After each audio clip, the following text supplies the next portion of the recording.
Everyone welcome to GK market insights. Stock మార్కెట్‌లో చాలా మంది ఒక క్వెషన్ అడుగుతూ ఉంటారు. ఏ స్టాక్ ఫ్యూచర్‌లో బిగ్ మూవ్ ఇవ్వచ్చు అని. ఈ క్వెషన్‌కి సింపుల్ ఆన్సర్ అనేది ఏది ఉండదు. కానీ ఒక ఇంట్రెస్టింగ్ సిగ్నల్ మాత్రం ఉంటుంది. అదేంటంటే ప్రమోటర్స్ వాళ్ళ ఓన్ కంపెనీ షేర్స్‌ని ఇంకా బై చేయడం. ప్రమోటర్ అంటే కంపెనీ ఫౌండర్ లేదా మెయిన్ ఓనర్. వాళ్ళకి కంపెనీ గురించి మనకంటే ఎక్కువ క్లారిటీ ఉంటుంది. కంపెనీ ఫ్యూచర్ ప్లాన్స్ ఏంటి, ఆర్డర్స్ ఎలా ఉన్నాయి, డిమాండ్ ఎలా ఉంది, డెట్ ప్రెషర్ ఉందా, ప్రాఫిటబిలిటీ ఇంప్రూవ్ అవుతుందా లేదా అనేది కూడా క్లియర్‌గా తెలుస్తుంది. ఈ డీటెయిల్స్ మేనేజ్మెంట్‌కి ఎక్కువగా తెలుసు. అలాంటి ప్రమోటర్స్ తమ స్టేక్ ఇంక్రీజ్ చేస్తే మార్కెట్‌లో క్యూరియాసిటీ అనేది ఇంకా ఎక్కువగా క్రియేట్ అవుతుంది.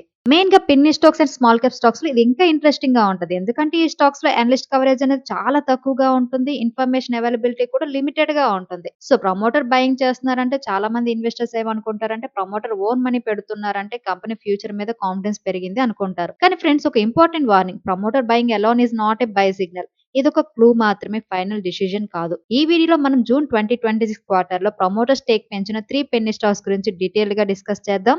అసలు దానికంటే ముందు ప్రమోటర్ బయింగ్ ఎందుకు ఇంపార్టెంట్? ఒక కంపెనీ ప్రమోటర్ తన ఓన్ కంపెనీ షేర్స్ ని బై చేస్తే లేదా స్టేక్ ఇన్క్రీజ్ చేస్తే అది జనరల్లీ కాన్ఫిడెన్స్ సిగ్నల్ గా కన్సిడర్ చేస్తారు. ఎందుకంటే ప్రమోటర్ కంపెనీలో ఆల్రెడీ ఇన్వాల్వ్ అయి ఉంటారు కాబట్టి business ground reality, customer demand, expansion plans, financial pressure ఇవన్నీ ప్రమోటర్ కి బెటర్ గా తెలుస్తుంది. ఒక ఫేమస్ థింకర్ నాసిమ్ నికోలస్ తాలెబ్ ఒక కాన్సెప్ట్ చెప్పారు, స్కిన్ ఇన్ ది గేమ్. అంటే డిసిజన్ తీసుకునే పర్సన్ తన ఓన్ మనీని రిస్క్ పెట్టుకుంటే ఆ డిసిజన్ లో సీరియస్నెస్ ఎక్కువగా ఉంటుందని అర్థం. స్టాక్ మార్కెట్ లో కూడా ఇదే లాజిక్. ప్రమోటర్ స్టేక్ పెంచితే ఇన్వెస్టర్ దాన్ని ఎలా చూస్తారంటే మేనేజ్మెంట్ కంపెనీ ఫ్యూచర్ మీద సీరియస్ గా ఉందేమో. కానీ ఫ్రెండ్స్, పెన్నీ స్టాక్స్ లో రిస్క్ చాలా ఎక్కువ. పెన్నీ స్టాక్స్ లో ప్రమోటర్ బయింగ్ ఉన్నా కూడా మనం ఫండమెంటల్స్ చెక్ చేయాలి. సేల్స్ గ్రోత్ ఉందా లేదా, ప్రాఫిట్ గ్రోత్ ఉందా, డెట్ ఎంత ఉంది, మార్జిన్ ఇంప్రూవ్ అవుతుందా లేదా, ప్రమోటర్ ప్లెడ్జ్ ఉందా, క్యాష్ ఫ్లో స్ట్రాంగ్ గా ఉందా, వాల్యుయేషన్ రీజనబుల్ గా ఉన్నాయా. ఇవి చెక్ చేయకుండా జస్ట్ ప్రమోటర్ బయింగ్ చూసి బై చేస్తే రిస్క్ ఎక్కువ. ఈ రోజు మనం డిస్కస్ చేయబోతున్న ఫస్ట్ స్టాక్ ప్రీమియర్ పాలీఫిల్మ్ లిమిటెడ్. ఈ కంపెనీ 1992లో స్టార్ట్ అయింది. ప్రీమియర్ పాలీఫిల్మ్ స్పెషాలిటీ పీవీసీ ఫిల్మ్స్ అలాగే షీట్స్ తయారు చేసే కంపెనీ. ఇది సింపుల్ ప్లాస్టిక్ కంపెనీ మాత్రమే కాదు ఫ్రెండ్స్, కంపెనీ ప్రొడక్ట్స్ డిఫరెంట్ ఇండస్ట్రీలో యూజ్ అవుతాయి. ఈ కంపెనీ ప్రొడక్ట్స్ కనుక చూస్తే PVC flooring, artificial leather, PVC films, PVC sheets, self adhesive films, PVC geomembranes, swimming pool liners, roofing sheets, mass loaded vinyl noise barriers. ఇవి transport, automotive, railways, health care, interiors, household లాంటి sectors లో use చేస్తారు. Simple గా చెప్పాలంటే Premier Polyfilm is a niche manufacturing company with speciality PVC products. And ఈ company promoter holding కనుక చూస్తే September 2025 quarter లో 67.60%, డిసెంబర్ 2025 క్వార్టర్ లో కూడా 67.60% ఉంది. బట్ మార్చ్ క్వార్టర్ లో వచ్చేసరికి అది 69.39% పెరిగింది. అండ్ జూన్ 2026 క్వార్టర్ లో 71.09% కి పెరగడం జరిగింది. ఇది మార్కెట్ కి ఒక కాన్ఫిడెన్స్ సిగ్నల్ లా కనిపిస్తుంది. అండ్ ఈ కంపెనీ ఫైనాన్షియల్ పర్ఫార్మెన్స్ గనక చూస్తే జూన్ 2026 క్వార్టర్ లో కంపెనీ పర్ఫార్మెన్స్ చాలా స్ట్రాంగ్ గా ఉందండి. రెవెన్యూ గ్రోత్ వచ్చేసరికి 34.2%, operating profit growth 40%, net profit growth వచ్చేసరికి 51.3% పెరిగింది.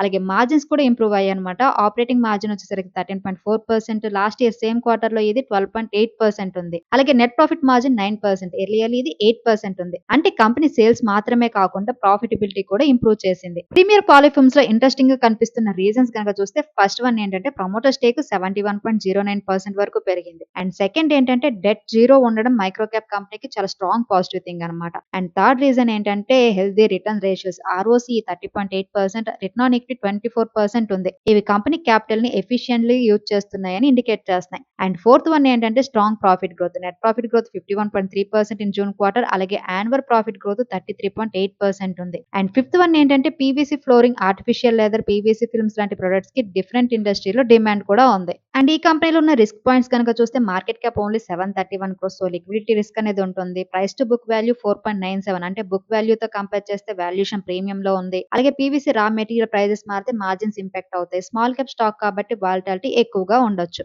అండ్ మన లిస్ట్ లో సెకండ్ కంపెనీ వచ్చేసరికి లాటిస్ ఇండస్ట్రీస్ లిమిటెడ్. ఈ company energy efficient water pumping solutions తయారు చేస్తుంది.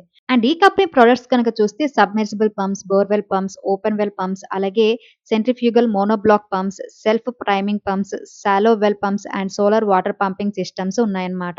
ఇవన్నీ కూడా మెయిన్ గా మనకి agriculture, domestic water supply, industrial usage, horticulture, rural water supply, urban infrastructure, government schemes like PM Kusum లాంటి మెయిన్ ఎండ్ యూజర్ సెక్టర్ లో యూజ్ చేస్తారు. సింపుల్ గా చెప్పాలంటే Latteys industries pump manufacturing company connected to agriculture, water supply and solar pump theme అనమాట. Lattice industries promoter holding కనుక చూస్తే December 2025 quarter లో ఇది 70.42% ఉంది. ఉంది. మార్చ్ 2026 క్వార్టర్‌లో కూడా 70.42% ఉంది. బట్ జూన్ క్వార్టర్ వచ్చేసరికి ఇది 74.37%కి పెరిగిందనమాట. సో, ఇదొక డీసెంట్ స్టేక్ ఇంక్రీజ్ అని మనం చెప్పుకోవచ్చు. ఎందుకంటే ప్రమోటర్స్ ఆల్రెడీ హై హోల్డింగ్‌లో ఉన్నా కూడా ఇంకా స్టేక్ పెంచడం ఇన్వెస్టర్ క్యూరియాసిటీని క్రియేట్ చేస్తుంది. అండ్ కంపెనీ ఫైనాన్షియల్ పర్ఫార్మెన్స్ గనక చూస్తే ఫైనాన్షియల్ ఇయర్ 2026 రెవెన్యూ గ్రోత్ వచ్చేసరికి 45.6%, operating profit growth 47.9% and net profit growth వచ్చేసరికి 96.7% పెరిగింది. అంటే ప్రాఫిట్ ఆల్మోస్ట్ డబుల్ అయిందనమాట. నెట్ ప్రాఫిట్ మార్జిన్ వచ్చేసరికి 3%కి ఇంప్రూవ్ అయింది. అలాగే ఫైనాన్షియల్ ఇయర్ 2025లో ఇది జస్ట్ 2.25% మాత్రమే. లాటిస్ ఇండస్ట్రీలో ఇంట్రెస్టింగ్ గా కనిపించే రీజన్స్ ఏంటంటే first promoter stake holding almost 74.37% కి పెరగడం. సెకండ్ రీజన్ ఏంటంటే స్ట్రాంగ్ సేల్స్ గ్రోత్ అరౌండ్ 46% ఉంది.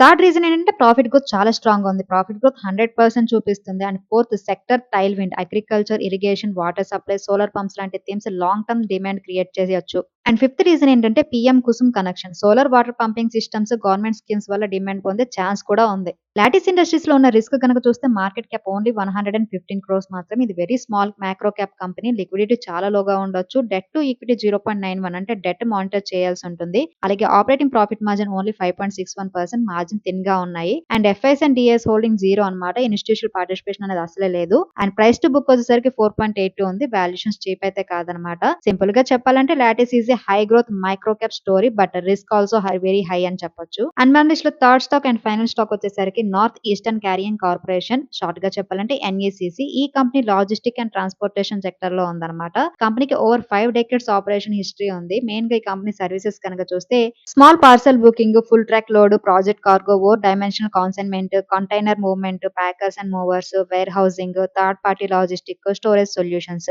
నెట్వర్క్ ఇండియాతో పాటు నేపాల్, భూటాన్, బంగ్లాదేశ్ వరకు స్ప్రెడ్ అయ్యింది. సో సింపుల్ గా చెప్పాలంటే NECC is a logistic and supply chain company connected to fleet, warehousing and cross product trade అని చెప్పుకోవచ్చు. అండ్ ఈ కంపెనీ ప్రమోటర్ హోల్డింగ్ అప్డేట్ కనుక చూస్తే డిసెంబర్ 2025 క్వార్టర్ లో 54.19%, మార్చ్ 2026 క్వార్టర్ లో కూడా సేమ్ 54.19% ఉండింది. బట్ జూన్ 2026 క్వార్టర్ వచ్చేసరికి ఇది 56.16% కి పెరగడం జరిగింది అనమాట. ఇది ప్రమోటర్ కాన్ఫిడెన్స్ సిగ్నల్ లాగా కనిపిస్తుంది. కానీ కంపెనీ ఫైనాన్షియల్ పర్ఫార్మెన్స్ కనుక చూస్తే ఇక్కడ ఒక ట్విస్ట్ అయితే ఉంది. ఫైనాన్షియల్ 2026 నంబర్స్ చాలా వీక్ గా ఉన్నాయి. రెవెన్యూ 6.2% డిక్లైన్ అయ్యింది. అలాగే ఆపరేటింగ్ ప్రాఫిట్ మార్జిన్ కూడా 22.9% డిక్లైన్ అయ్యింది. నెట్ ప్రాఫిట్ వచ్చేసరికి 24.4% డిక్లైన్ అయ్యింది. అండ్ ఆపరేటింగ్ మార్జిన్ వచ్చేసరికి 5.5% ఉంది. ఎర్లియర్ ఇది 6.6% ఉంది. అలాగే నెట్ ప్రాఫిట్ మార్జిన్ వచ్చేసరికి 2.5% ఉంది. ఎర్లియర్ ఇది 3.2% ఉంది. అంటే ప్రమోటర్ స్టేక్ ఇంక్రీజ్ ఉన్నా కూడా కరెంట్ బిజినెస్ పర్ఫార్మెన్స్ అనేది చాలా స్ట్రాంగ్ గా లేదు. సో ఈ ఎన్ఈసిసి వాచ్ లిస్ట్ లో ఉండడానికి మెయిన్ రీజన్స్ ఏంటంటే ఫస్ట్ వన్ ప్రమోటర్ స్టేక్ అనేది 56.16% కి పెరగడం అనేది ఒక ఫస్ట్ రీజన్. సెకండ్ రీజన్ ఏంటంటే ప్రైస్ టు బుక్ వాల్యూ వచ్చేసరికి 0.66 ఉంది. అంటే బుక్ వాల్యూ తో కంపేర్ చేస్తే స్టాక్ లోవర్ వాల్యుయేషన్ దగ్గర ట్రేడ్ అవుతుంది. అండ్ థర్డ్ రీజన్ వచ్చేసరికి logistic sector tailwind. India logistic sector కి national logistic policy, GST led warehousing consultation, 3PL growth, cross product trade growth support ఇవ్వచ్చు. And fourth one ఏంటంటే long operating history. కంపెనీకి transportation and logistic space లో decades experience అయితే ఉంది. ఇప్పుడు మనం discuss చేసిన మూడు స్టాక్స్ లో ఎన్ఈసిసి అనేది కొంచెం ఎక్కువ రిస్క్ గా కనిపిస్తుంది. దానికి మెయిన్ రీజన్స్ ఏంటంటే సేల్స్ గ్రోత్ నెగిటివ్ గా ఉంది, ప్రాఫిట్ గ్రోత్ నెగిటివ్, ఆర్ఓఈ వచ్చేసరికి జస్ట్ 3.4% ఉంది. And ROC only 5.91%, promoter plus 10.4% ఉంది.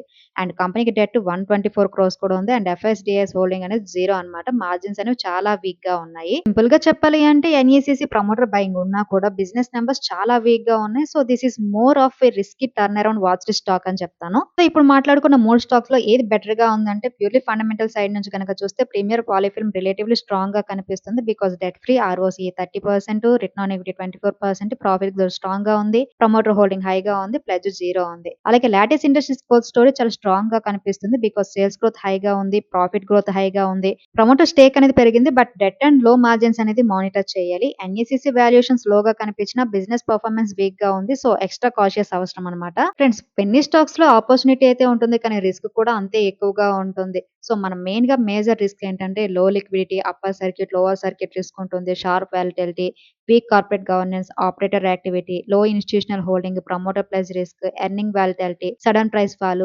Manipulation risk. So promoter buying చూసి బ్లైండ్ గా బై చేయకండి. Promoter buying is only a signal. Final డిసిషన్‌కి ఫండమెంటల్స్ అనేవి చాలా ఇంపార్టెంటు. సో, దానికోసం మనం sales growth, profit growth, debt, cash flow, pledge, margin, ROE, ROC ఇలాంటి వాల్యుయేషన్స్ అన్నీ కూడా మనం చెక్ చేసుకోవాలి. మెయిన్‌గా మేనేజ్మెంట్ కామెంటరీ కూడా మనం చెక్ చేయాలన్నమాట. సో, ప్రమోటర్ స్టేక్ పెంచడం అనేది డెఫినైట్‌లీ ఇంట్రెస్టింగ్ సిగ్నల్. కానీ అది కంప్లీట్ ఆన్సర్ అయితే కాదు. పెన్నీ స్టాక్స్‌లో క్విక్ మనీ అట్రాక్షన్ ఉంటుంది. కానీ క్యాపిటల్ లాస్ రిస్క్ కూడా ఈక్వల్లీ హైగా ఉంటుంది. సో, కన్జర్వేటివ్ ఇన్వెస్టర్స్ పెన్నీ స్టాక్స్‌లో అగ్రెసివ్ ఎక్స్‌పోజర్ అవాయిడ్ చేయాలి. హై రిస్క్ ఇన్వెస్టర్ కూడా small allocation, strict risk management and proper రీసెర్చ్‌తో మాత్రమే అప్రోచ్ చేయాలి. సో, ఫ్రెండ్స్ ఈ 3 పెన్నీ స్టాక్స్‌లో మీకు మోస్ట్ ఇంట్రెస్టింగ్‌గా అనిపించింది ఏది? ప్రీమియర్ పాలిఫిల్మా? లేకుంటే లాటిస్ ఇండస్ట్రీసా? లేకుంటే ఎన్ఈసీసీయా? కామెంట్ సెక్షన్‌లో స్టాక్ నేమ్ టైప్ చేయండి. ఇలాంటి promoter buying alerts, hidden small cap tips అలాగే sector wise stock analysis videos కోసం మన వీడియోని లైక్ చేయండి. ఛానెల్ సబ్స్క్రైబ్ చేసుకోండి. అండ్ ఈ వీడియో కేవలం ఎడ్యుకేషన్ పర్పస్ కోసం మాత్రమే చేసింది. గుర్తుపెట్టుకోండి. మళ్ళీ కలుద్దాం మరో ఇంట్రెస్టింగ్ స్టాక్ మార్కెట్ స్టోరీతో. Thank you for watching. Have a good day.